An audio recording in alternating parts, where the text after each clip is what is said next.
El miedo tiene una cadencia, un ritmo predecible. Primero, el sonido. Luego, la sombra. Luego, el grito. Es una secuencia que nos ha mantenido vivos desde el principio de los tiempos.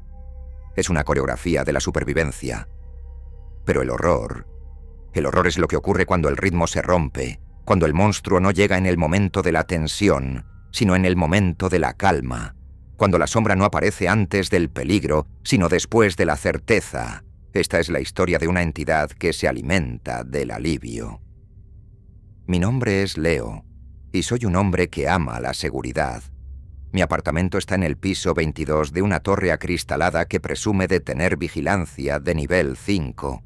Triple cerradura, ventanas termoselladas, un refugio de hormigón y tecnología diseñado para eliminar el caos.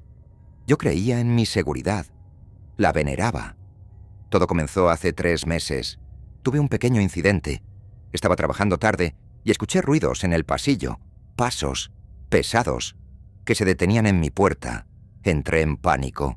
Me arrastré por el suelo hasta el dormitorio, temblando, convencido de que un intruso iba a entrar.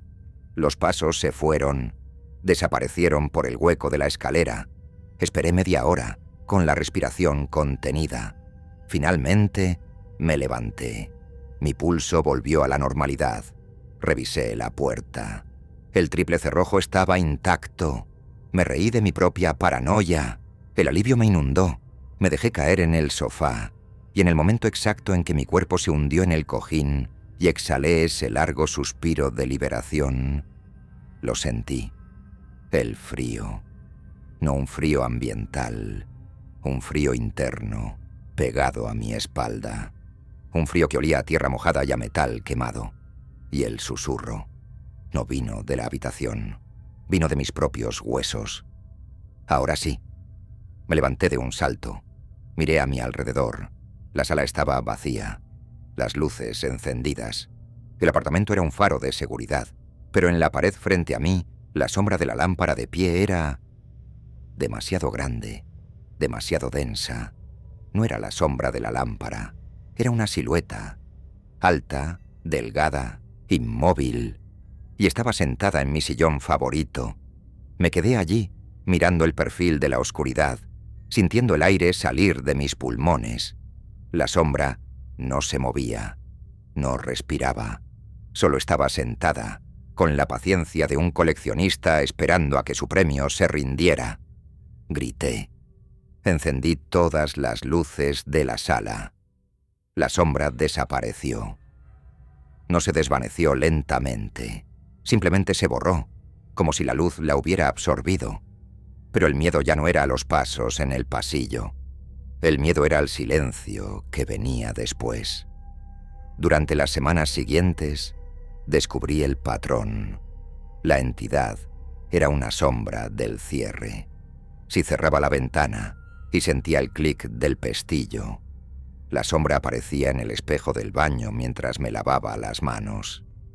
Si apagaba el router, cortando la conexión con el exterior, la sombra se sentaba en el teclado del ordenador. Si me metía en la cama, tiraba de las mantas hasta el cuello y sentía la calidez de la tela. La sombra se materializaba a mis pies. Era como si el espectro estuviera esperando mi señal. La señal de que había terminado mi tarea de seguridad. La señal de que, por fin, me había convencido de que estaba a salvo.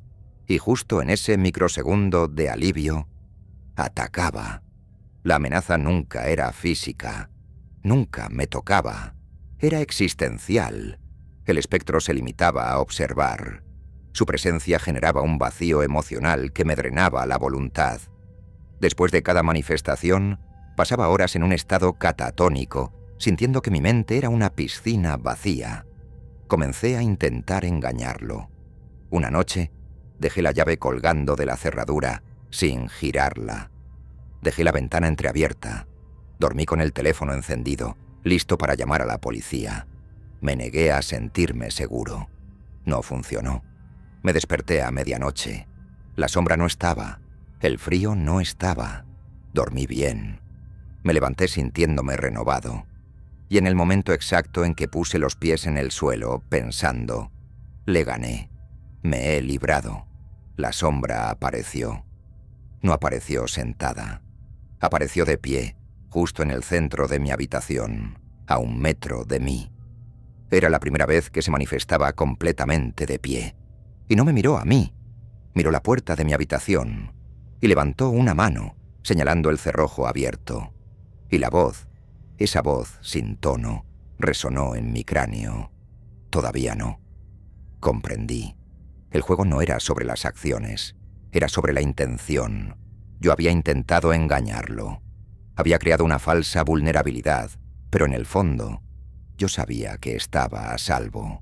Y la sombra se alimenta de esa certeza rota. La paranoia me consumió. Dejé de hacer cosas que me daban tranquilidad. No podía ducharme a gusto, por miedo a sentirme limpio y vulnerable. No podía cerrar los ojos sin que el espectro apareciera inmediatamente para ver si estaba durmiendo. Mi vida se convirtió en una vigilancia constante. El insomnio regresó, pero esta vez era intencional. No podía dormir.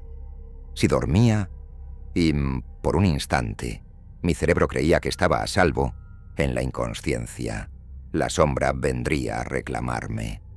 Necesitaba encontrar el lugar definitivo. Un lugar donde la seguridad no fuera una mentira que me contara a mí mismo. Me fui de la torre acristalada. Me mudé a una cabaña aislada en la montaña, construida enteramente de granito y madera maciza, sin electrónica, sin espejos, sin ventanales grandes. Un refugio real, sin trucos. Pasé una semana allí, viviendo en la oscuridad, en el silencio natural de las rocas. Me sentía mejor. Estaba empezando a olvidar la forma de la sombra. Una noche, afuera hacía un frío atroz. Había una tormenta de nieve. Encendí la chimenea. El calor inundó la pequeña sala. Me senté junto al fuego, mirando las llamas bailar en la oscuridad. No había espejos, no había cristales. La puerta de madera tenía 3 cerrojos de acero que yo mismo había instalado. Miré a las llamas, sentí el calor en mis manos, escuché el crepitar de la madera, escuché el viento aullando fuera. El peligro era real, externo, físico, y en ese instante, por primera vez en 3 meses, sentí una paz genuina. No era fingida, era un calor reconfortante. Estaba solo, sí, pero estaba innegablemente a salvo del mundo. Exhalé el aire, dejando que toda la tensión acumulada se fuera de mi cuerpo. Me permití sentir el alivio total. Y en ese momento, la chimenea se apagó. El fuego, que había estado rugiendo, se extinguió en un solo suspiro silencioso. La habitación se sumió en la oscuridad y el frío. Y ahí estaba, no en la pared, ni en el espejo. Estaba flotando justo encima del fuego muerto. La sombra era más densa que nunca, más sólida. Y esta vez, no solo me miró, me habló. Su voz, un susurro sin eco, me llenó la mente con una frialdad glacial. Ahí estás. Lo sabía. Te has mentido a ti mismo 100 veces, pero nunca habías sentido la verdad. Nunca habías sentido la paz. Esa certeza, esa es mi comida, Leo. Te has alimentado de la mentira del peligro, pero has desperdiciado tu verdadero sustento. Me has dado tu verdadero alivio. La sombra avanzó. No corrió. Flotó hacia mí. Finalmente, la rendición. Finalmente, el cierre. ¿Qué eres? Susurré, con el terror helándome la lengua. Soy lo que queda cuando la merda por la amenaza desaparece. Soy la neurosis que sigue al fin de la guerra. Soy tu miedo al vacío. Y ahora que has aceptado que estás a salvo de todo, ya no tienes nada que perder. La sombra me envolvió. El frío fue total. Un frío que penetró mi piel, mi músculo, mi hueso. Sentí como mi mente se apagaba. No por el sueño, sino por el fin de la función. El fin del miedo. No me mató. No me dejó marcas, pero me quitó la capacidad de volver a sentir alivio. Sobreviví. Salí de la cabaña. Ahora vivo en la ciudad, en la calle, deambulando. He roto todas las cerraduras, he roto todos los espejos. Nunca me permito estar en la misma habitación más de una hora. Nunca cierro una puerta, nunca apago una luz.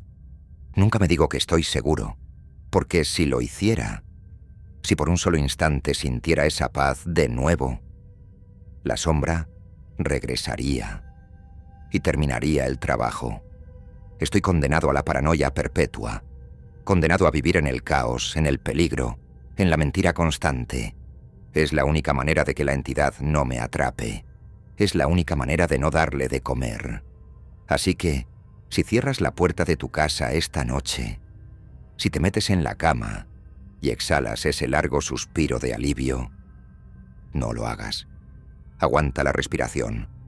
Mantente tenso, porque él está escuchando ese suspiro. Y te aseguro que él llegará, no con el ruido de un monstruo, sino con la quietud de una respuesta. Y te preguntará, ¿estás a salvo, por fin? Si le dices que sí, te has condenado. Si te gustó este relato, suscríbete al canal. Cada día desenterramos un miedo nuevo. No querrás perdértelo.